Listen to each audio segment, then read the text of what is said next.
When you find yourself in the midst of a demanding situation, can you keep your heart as light as a feather?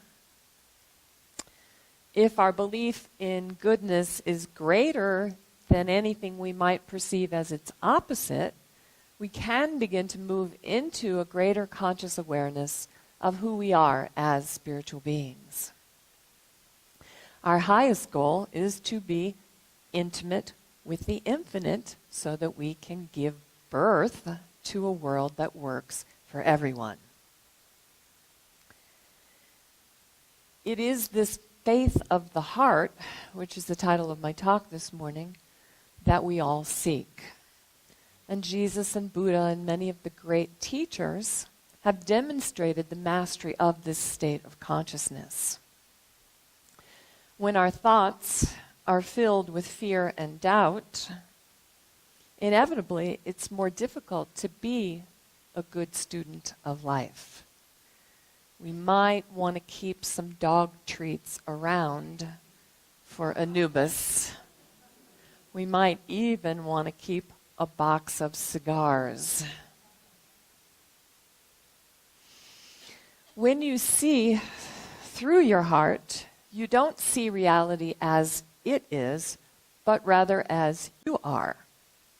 What's real is not outside of you, it's inside of you. And too many people are moving through their lives unaware that they have the power to be aware. The movement from thinking through the brain to perceiving from the heart is about becoming aware that we have the power to choose. Dr. Ernest Holmes teaches us that we suffer because we are not in both conscious and subjective communication with the affirmative side of life. So we find ourselves carrying around a bag of old stuff, old beliefs, old habit patterns that no longer serve us. Wherever we go, no matter how many affirmations we do, they seem to follow us. Anybody been there? If not, this talk is not for you if you haven't been there. Have you ever been in a really good dream and then you wake up and you try to go back to sleep because you want to recapture what was happening? When you're aware of the fact that you're dreaming, you can observe yourself. It's kind of like being an actor in your own story. You can see the bigger picture, and you can even change the ending if you kind of want to be still a little bit awake but sort of half asleep. Well, it's the same situation in life. If we can learn to lift ourselves above the stuff that's not working for us, excuse me, we can perceive it from a completely different perspective. Don Miguel Ruiz says that all of life is a dream. He even calls it mitote. So when we can see the bigger picture and rise above the dream, we can change the experience that outpictures around us. And we seem to waste a lot of energy trying to keep everything the same. Have you noticed that? When we could really be expanding the world around us. I remember my high school best friend sent me her daughter one summer. She said that I needed to keep her for a couple months so that she didn't kill her. And I was like, okay, what on earth happened? Well, she got caught in the bathroom with a boy, and the stall was closed, and so we're not clear what happened inside there, but she got wind of it and sent her to be with me. So after about 2 weeks of going everywhere with me, one morning she said to me, "Why do you take a different way every time you go to work?" And I said, "Because I might see something different." When we get caught up in our old patterns and we keep repeating them over and over and over again, we don't have an opportunity to grow or to expand. And so I'm very grateful this morning because I actually got to relive the Spiritual Living Convention through Carol's sharing. And I'm very grateful to this community that you allowed both of us to be there and to be a part of that.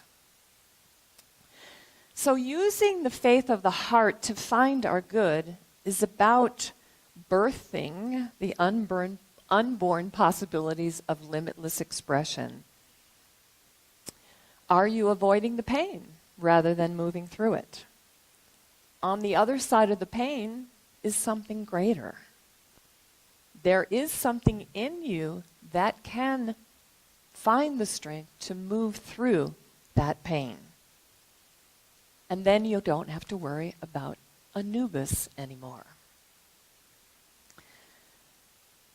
Rod Stewart sang the Faith of the Heart song, and he said that the strength of the soul can reach any star.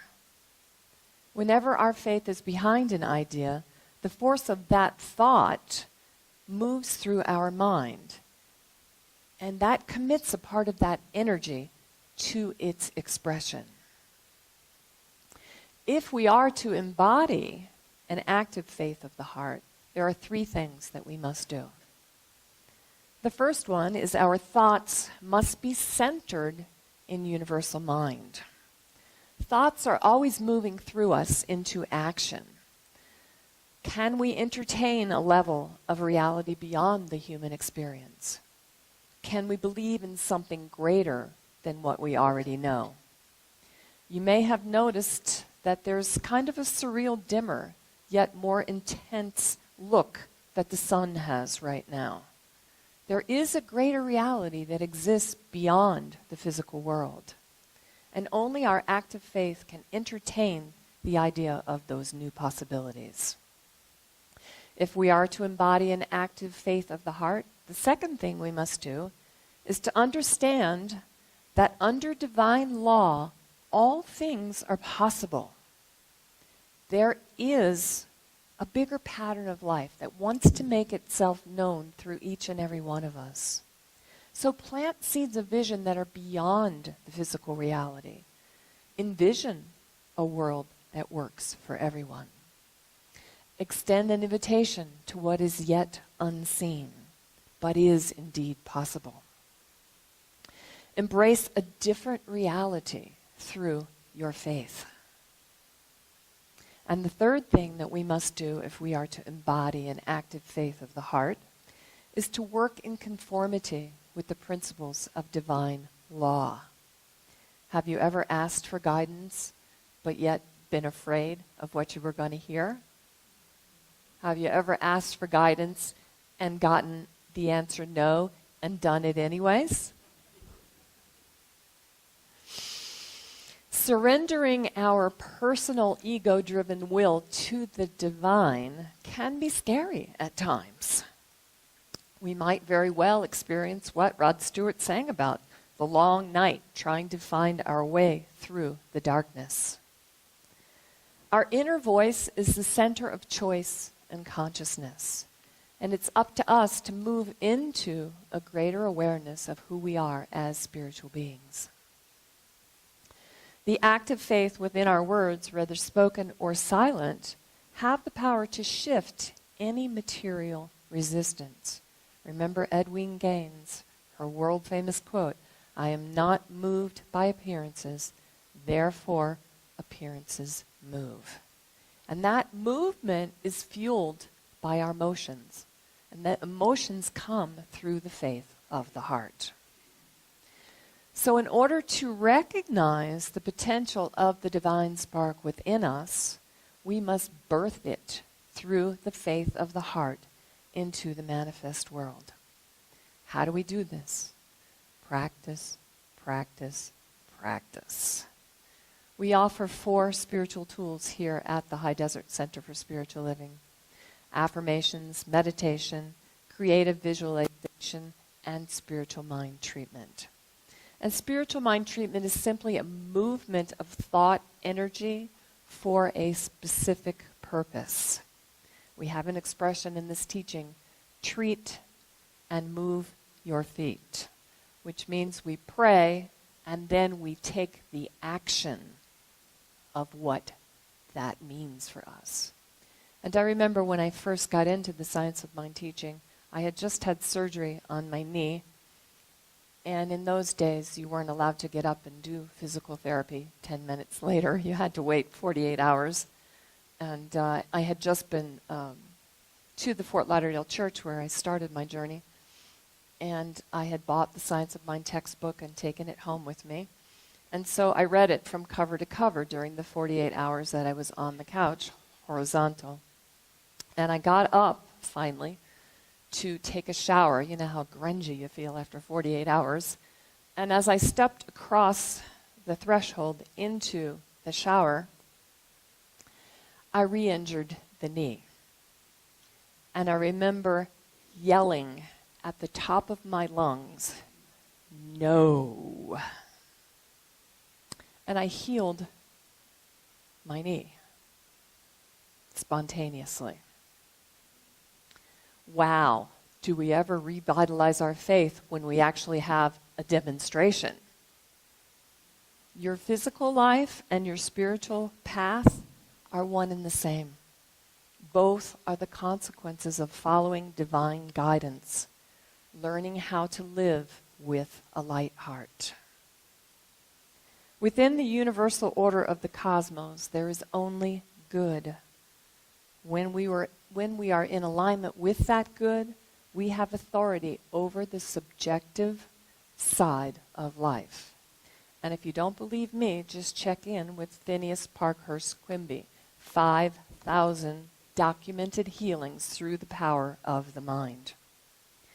Rumi tells us, out beyond ideas of wrongdoing and right doing, there is a field. I'll meet you there. Creation can only happen through the power of the mind. When we can feel a change in the wind, when our dreams come alive at last, the faith of the heart fuels the imagination that makes it possible.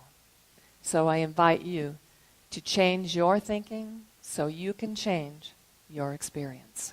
Thank you, and namaste.